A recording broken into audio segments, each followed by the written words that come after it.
আসসালামু আলাইকুম। কেমন আছেন সবাই? আমাদের এই ব্যস্ত শহরে বিভিন্ন কারণে আমাদের মন খারাপ হয়। হয়তোবা কারণ ছোট্ট কথা বা আমাদের চলাফেরা করার ক্ষেত্রে মানসিক চাপ, বিভিন্ন দুশ্চিন্তার কারণে আমাদের মন খারাপ হয়। তো আমাদের আজকের এই ভিডিওর মাধ্যমে আমরা জানবো কিভাবে বা কোন কারণে আমাদের মন খারাপ হয় এবং যখন আমাদের এই মন খারাপ হয় তখন আমাদের করণীয়টা আসলে কি? তো আমাদের হচ্ছে মন খারাপ হওয়ার একটি গুরুত্বপূর্ণ কারণ হচ্ছে যখন আমরা মানসিক চাপে থাকি তখন আমাদের ব্রেনে ২ টা হরমোন কমে যায়।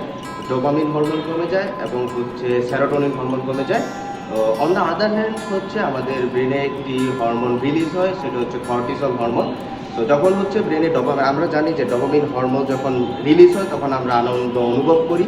যেমন আমরা যখন মোবাইল ফোন ইউজ করি বা কোনো গেমস খেলি বা কোনো মুভি দেখি তখন আমাদের ব্রেন থেকে ডোপামিন রিলিজ হয়।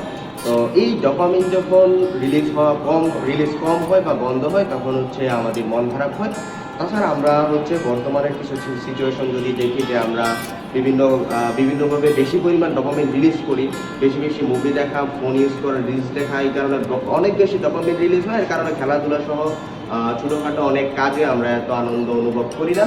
তো এই বিভিন্ন কারণে যখন আমাদের ব্রেনে ডোপামিন হরমোন রিলিজ কমে যায় এবং হচ্ছে কর্টিসল হরমোনের পরিমাণ বেড়ে যায় তখন হচ্ছে আমাদের মন খারাপ হয়। এখন এই মন খারাপ হলে অ্যাকচুয়ালি আমাদের করণীয়টা কী বা আমরা কী করতে পারি ওই সিচুয়েশনে? যখন আমাদের মন খারাপ হবে তখন হচ্ছে আমরা অজোরে কান্না করতে পারি। আর আমরা হচ্ছে আল্লাহকে ডাকতে পারি, কারণ আল্লাহ পাক বলেছেন যে যখনই কোনো বান্দা আল্লাহ পাককে ডাকে তখন তিনি সাড়া দেন। আর যখন আমরা কান্না করি তখন আমাদের ব্রেন থেকে হচ্ছে এন্ডোরফিন হরমোন রিলিজ হয়, যেটা আমাদের মানসিক শান্তি দিতে বা মানসিক প্রশান্তি জোগাড় করতে অনেক কাজে আসে।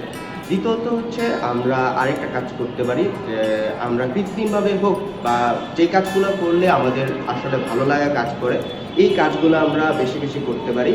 এই কাজগুলো করার মাধ্যমে আমাদের ডোপামিন হরমোন রিলিজ হয় এবং আমরা ভালো অনুভব করি। তাছাড়া আমরা প্রকৃতির কাছাকাছি যেতে পারি। বিজ্ঞান বলে যে যখন আমরা সবুজ কোনো কিছু দেখি তখন আমাদের মনে এই প্রশান্তি তৈরি হয় বা প্রশান্তি জাগে। সো ধন্যবাদ সবাইকে, সবাই শেষ পর্যন্ত ভিডিওটি দেখার জন্য।